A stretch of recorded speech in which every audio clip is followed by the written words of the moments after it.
La vingtaine, cette décennie charnière de nos vies, où chaque jour est une aventure, une exploration de soi et du monde qui nous entoure.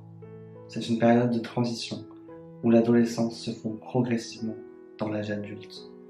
Durant cette période, les objectifs se dessinent, les aspirations se façonnent. C'est un moment où l'on cherche à comprendre qui nous sommes, ce que nous voulons dans la vie et comment y parvenir. L'indépendance devient alors notre objectif, nous lançant dans un monde où les responsabilités sont de plus en plus les nôtres. C'est aussi une période où l'on recherche des expériences significatives, des aventures qui marqueront notre vision du monde pour les années à venir. C'est dans ce contexte que naît souvent le désir profond de partir à l'étranger, une quête d'aventure, un appel à l'exploration de nouveaux horizons, une soif de se challenger, de sortir de sa zone de confort pour mieux se découvrir. Aujourd'hui, je voulais te parler de quelques leçons que je tire du fait de vivre à l'étranger dans la vingtaine. Depuis plus d'un an, je suis parti vivre à l'étranger, et plus précisément à Toronto, au Canada, grâce à un PVT. Je suis pas vraiment là pour parler de ça aujourd'hui, mais plutôt de tout ce que cette décision a impacté dans mon quotidien et tout ce que ça a changé.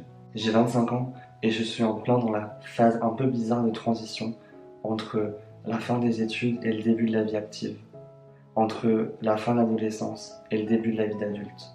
Depuis plusieurs années maintenant, j'ai découvert à quel point voyager était important pour moi, pour mon équilibre, que ce soit en France, en Europe ou même un peu plus loin. Ayant grandi dans un petit village de campagne, sans trop avoir l'occasion de partir découvrir des cultures différentes de la mienne ou de celles qu'on connaît en Europe, je pense que j'ai nourri en moi cette idée d'enfin partir découvrir ce qui nous entourait et partir découvrir de nouveaux horizons. À partir de là, à chaque fois que je voyageais, j'avais envie de rester plus longtemps là où j'allais, de découvrir plus et de vraiment m'imprégner du lieu. Alors plusieurs fois déjà, j'ai fait tout ce que je pouvais pour créer des opportunités, pour écouter ce que ma petite voix intérieure me disait, partir vivre à l'étranger. J'ai écouté ce ressenti, cet appel de liberté qui criait en moi, comme si j'en avais vraiment besoin. J'ai d'abord commencé par un stage en Malaisie, dans un environnement complètement à l'opposé de ce que je connaissais. Puis j'ai fait un Erasmus à Madrid, et enfin un stage à Copenhague. Chaque expérience a été ultra enrichissante, et pourtant totalement différente. À une exception près, elles m'ont toutes fait grandir beaucoup plus vite que ce que j'imaginais. J'ai compris que ce genre d'expérience te fait grandir au niveau de ton adaptabilité et de ta résilience.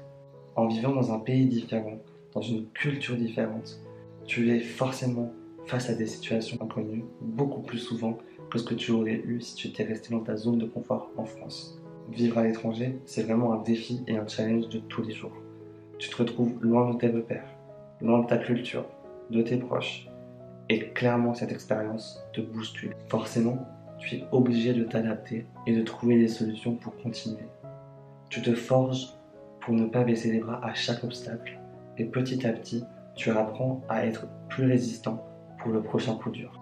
En très peu de temps, tu observes plein de changements sur ton comportement, sur ta manière de voir et d'appréhender les choses. Très vite, tu explores des émotions et des sensations que tu n'avais peut-être jamais connues auparavant. J'ai aussi compris que ce genre d'expérience nourrissait ma soif d'indépendance, mon envie de faire des choix pour moi et d'affirmer mon caractère sans me faire influencer. Oui, parce que j'ai jamais été vraiment ce petit garçon comme tous les autres, si je peux dire ça comme ça. J'ai jamais eu vraiment les mêmes centres d'intérêt que les autres garçons, que ce soit en primaire ou au collège. Et je pense que déjà à cette période-là, je façonnais un petit peu ma personnalité. En grandissant, j'ai compris que cet aspect passait par des envies à plus grande échelle et que j'avais pas spécialement envie de suivre le moule que l'on nous imposait et que j'avais besoin d'être confronté à un nouvel environnement et à une autre réalité. En vivant à l'étranger, on s'ouvre à tout un tas de possibilités. On s'ouvre à un monde où tout devient quasiment possible. Toute cette liberté, elle peut avoir des effets négatifs, mais elle peut surtout te permettre d'apprendre vraiment plus sur toi, sur ce que tu aimes, sur ce que tu n'aimes pas, sur ce qui t'anime, sur tes centres d'intérêt. Partir à l'étranger repart en fait toutes les cartes du jeu auquel tu jouais. C'est comme si tu te retrouvais devant une page blanche et que tu avais tout le chapitre à écrire. Mais selon moi, c'est dans ce nouveau jeu que tu découvres vraiment qui tu es et que tu en apprends vraiment plus sur toi. J'ai aussi compris que partir à l'étranger pendant sa vingtaine, c'est une manière de se dépasser, de chercher un accomplissement personnel et d'être fier de soi.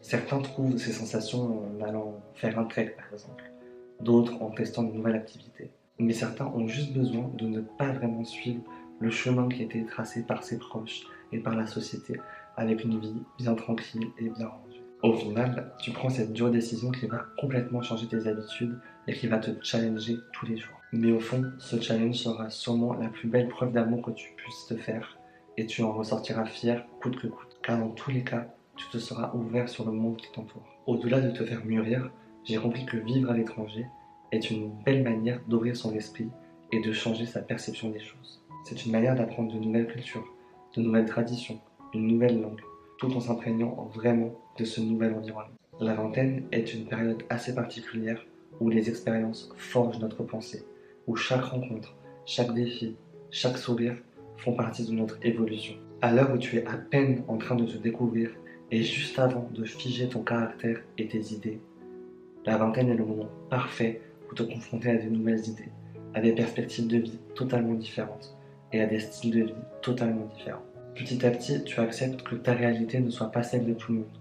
Tu apprends à remettre en question ce que tu pensais vrai, tu apprends à prendre du recul et à vraiment comprendre les autres. J'ai compris que vivre à l'étranger durant cette période te permet d'apprendre à accepter et à respecter les différences, à être beaucoup plus tolérant envers les autres, mais aussi envers toi-même. Parce que oui, cette expérience n'est pas toute cause. Comme je disais, c'est un défi de tous les jours, avec des montagnes russes d'émotions et tout un tas de difficultés. Vivre loin de ses repères pendant cette période de transition qu'est la vingtaine peut être vraiment une source de stress et te confronter à des défis encore plus effrayants que ce que tu pensais.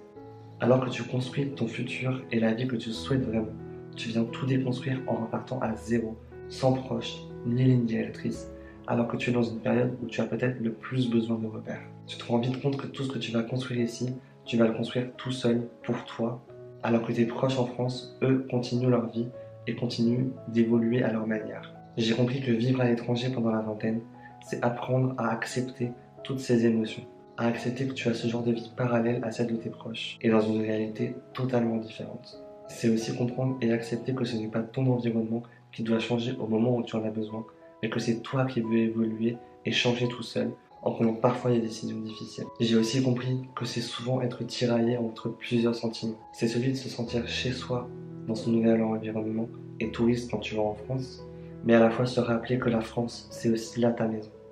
Vivre à l'étranger, et encore plus dans cette période de transition qu'est la vingtaine, c'est constamment se poser des questions et se questionner si on a fait le bon choix.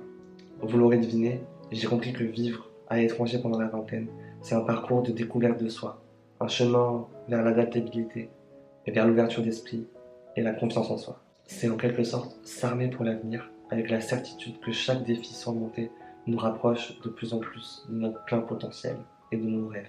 Bref, j'ai compris plus que tout que vivre à l'étranger pendant ta vingtaine, c'est une expérience qui te change à tout jamais. J'espère que tu auras aimé cette vidéo un peu plus personnelle. Si c'est le cas, n'hésite pas à me dire en commentaire. Si ce n'est pas encore fait, je t'invite volontiers à t'abonner à cette chaîne puisqu'on va parler de toute cette aventure au Canada. Je te remercie pour ton temps et je te dis à la semaine prochaine pour de nouvelles aventures et une nouvelle vidéo sur la vie au Canada.